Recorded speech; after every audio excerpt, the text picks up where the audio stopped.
My recent trip to Nakarada was, to say the least, an utterly marvellous experience.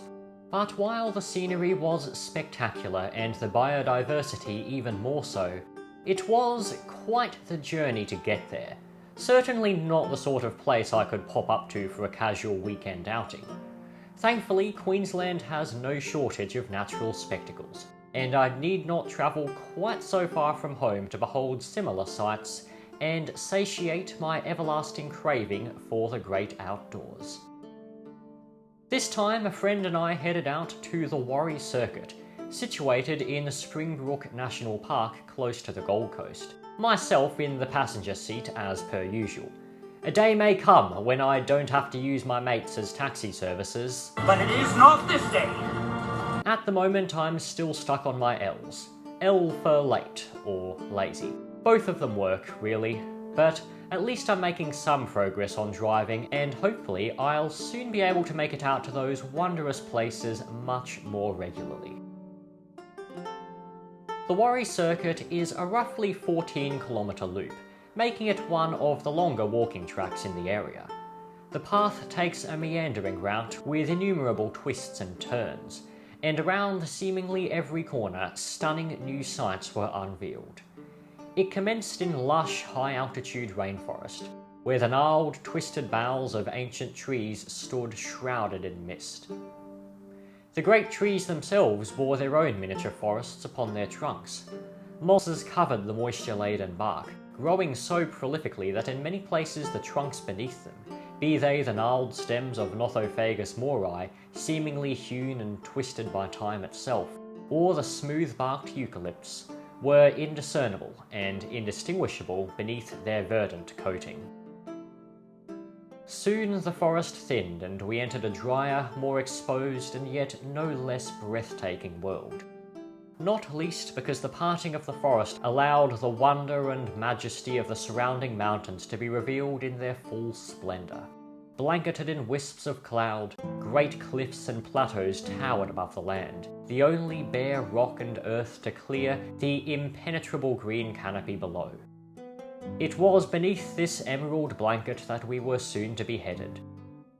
The course of much of the descent clung to the base of one of the cliffs, its bare, exposed face a haven for smaller plants that would be unable to compete for light in the dense rainforests below. We passed through spectacular rock formations. Colossal boulders flanked the track, their surfaces coated with mosses and lichens. And not long after, I noticed upon the trunk of a nearby tree a rather familiar structure resting upon the bark. This well-camouflaged, silken lair is the work of a funnel-web spider. While the majority are ground-dwelling animals, there are a few that set up their home sites on tree trunks. Among them is the largest of all the funnel webs, Hadronyche formidabilis, which does occur in southeast Queensland and may understandably be a person's first tentative identification when something like this is sighted. However, a smaller, undescribed tree-dwelling funnel web is also known from this area, and is a likely candidate for the identity of the unseen creature no doubt sheltering in the crevice beneath the webbing. As we continued to descend into the unseen valley below, the trees started to close in once more. Soon the monumental cliffs and mountains became a sparse apparition, largely obscured by the increasingly luxuriant vegetation, a fleeting view that the forest would periodically allow a momentary glimpse of before hiding them from sight once more. There are few forests I have been to that have given me a comparable sense of true wilderness. For many, even when you have ventured well beyond the sight of our urban jungles, the rumble of cars cruising on a nearby motorway, or the distant hum of aeroplanes soaring high above, break the tranquility of the moment. A sore reminder, perhaps, of our continued encroachment on the most pristine of habitats. Here, however, not if I were to be 100 leagues from civilization and a millennium back in time, would things have seemed any different. Aside from the path beneath my feet, the rainforest seemed unbroken. Naught reached my ears save the gentle rustle of wind amongst the leaves, the melodic songs of unseen birds, and, on occasion, the thunderous roar of waterfalls, no doubt coursing over the cliff whose base the path meandered around. It was beneath some of these cascades that the path soon took us. Overhangs in the rock faces of the cliffs allowed us to pass directly behind these shimmering curtains of pure, fresh water. Below, the land was strewn with boulders, between which the waters gathered to form innumerable pools and streams. Perfect habitat for one of the area's most impressive and iconic invertebrates. This, unless I am mistaken, is Euastacus sulcatus, a huge, spiny freshwater crayfish native to southeast Queensland's rainforests, restricted to relatively high altitudes around 300 metres above sea level. This one is only a juvenile and isn't much to look at yet, with an appearance hardly more remarkable than anything you'd expect to find in your local seafood store. Adults, however, are truly a most magnificent sight. As a child, I'd visit some of the shorter tracks in the area. Those were my pre-cross-country days, when my fitness was on par with that of a funnel-web spider, so many of the more spectacular walking trails were off-limits to me. Nevertheless, I was still able to make it to the right spots to view these incredible crayfish. I'd often observe them wandering around in the shallow streams above the very same waterfalls I now stood beneath, their vibrant sapphire coloration making them stand out garishly, even in the murkiest of waters. I'll admit I was really hoping to be able to capture an adult on film, but I'll happily take this youngster as a consolation prize. At least that gives me a target for a future video and an excuse to return to this magnificent place. Crayfish aren't the only things that thrive around the falls. The moisture-laden cliff face behind the cascade was prime habitat for some of the most primitive of plants.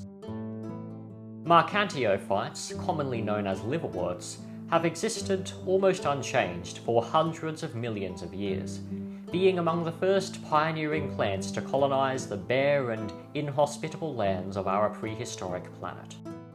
Unlike the vast majority of plants, these Marchantiophytes lack the vascular tissue that more derived plants use to transport water and nutrients, instead absorbing it directly through the surface of their fleshy green thallus. This places a constraint on their size, and largely restricts them to damp, sheltered habitats. Yet, in spite of these disadvantages, these ancient plants have managed to persist in the shadows of their larger and more complex relatives, and, given the right conditions, can be incredibly prolific. And this forest was home not only to one of the first plants to grow on land, but among the first animals ever to walk the earth as well. The abundance of rotting logs provided sanctuary for a variety of millipedes. Some, like the members of the order Juliformia, are round in cross-section and have an elongated body. Others, like these Oniscomorphs, also known as pill millipedes due to their ability to roll into a near-perfect ball, are far shorter, with an appearance reminiscent of a giant woodlouse. In fact, the order name Oniscomorpha means woodlouse form, with the prefix onisco referring to the namesake group's scientific name, Oniscidia. These large black ones are something I'd tentatively identify as belonging to the genera Ciliosoma or Prociliosoma. Millipedes are detritivores, feeding predominantly on decaying plant matter, and the fallen logs that litter the rainforest floor simultaneously provide these myriapods with adequate shelter and an abundance of food. These same rotting logs also provided sustenance for other organisms, neither plant nor animal. Fungi thrive in these damp rainforests. They spend the bulk of their existence completely out of sight from human eyes, an extensive network of threads, known as the mycelium, that radiate through the ground or within the organic matter upon which they feed. We tend to notice them only when they produce conspicuous structures like these, sporocarps or fruiting bodies, from which spores are dispersed in astronomical numbers. This vibrant orange fungus is Favolaschia claudopus, an introduced species that mycologists fear may be displacing native fungi. The genus name is derived from the Latin favus, meaning honeycomb, referring to the distinctive pattern formed by the sporocarp's pores. This particular species was once classified under Favolaschia calocera, though a 2021 study suggested that Favolaschia calocera was a species complex, with multiple different species being grouped under the same name, and Favolaschia claudopus, previously regarded as a variant of the former, was deemed to be its own separate species. Searching for wildlife, especially in such a dense and low visibility setting as this, is often an exercise in priming one's senses for the slightest of movements, scanning the area, eyes peeled for the most subtle signs of activity. Perhaps a silhouette flitting through the leaves, or a distant rustle in the undergrowth. But sometimes animals can be rather more obliging, and the next creature we encountered, now well into the depths of the valley, was something you'd be pretty hard-pressed to overlook. This is Morelia spilota, the carpet python, a large snake that is abundant in southeast Queensland, inhabiting a wide variety of habitats, including not only these lush subtropical rainforests, but drier environments such as the more quintessentially Australian eucalypt forests. Morelia spilota is split into numerous subspecies. This one appears to be Morelia spilota mcdowelli, often dubbed the coastal or eastern carpet python. This particular individual, which also happens to be one of the biggest I've seen, is rather obviously in the process of digesting a very substantial meal. Such a heavy load, it goes without saying, is quite a significant burden for the snake, whose mobility will be severely compromised until it has been digested, after which it can resume normal behaviour. Thankfully, this path isn't very well trodden, so I'm sure the snake's decision to rest out in the open won't put it at risk from inbred bogans armed with shovels. Not far after passing the serpentine speed bump, we reached the very bottom of the valley. Here, the small streams that flowed from the cliff tops, now long lost to view, joined together to form creeks, which, after meandering amongst innumerable boulders and trees, in turn merged together almost exactly at the track's halfway point, to create a breathtaking sight called the Meeting of the Waters. This moist, humid valley was ideal habitat for one animal that assured me that passage to this remarkable location did not come without a price. Nay, if one intends to traverse the Warrie Circuit and behold the wonders along the way, then a blood sacrifice may be a necessity. Say hello to my little friend, or friends, lots and lots of friends. This is Chtonobdella, a type of leech that is abundant in the rainforests that surround the Brisbane area. These belong to a family known as the Hemidipsidae, which roughly translates to mean bloodthirsty.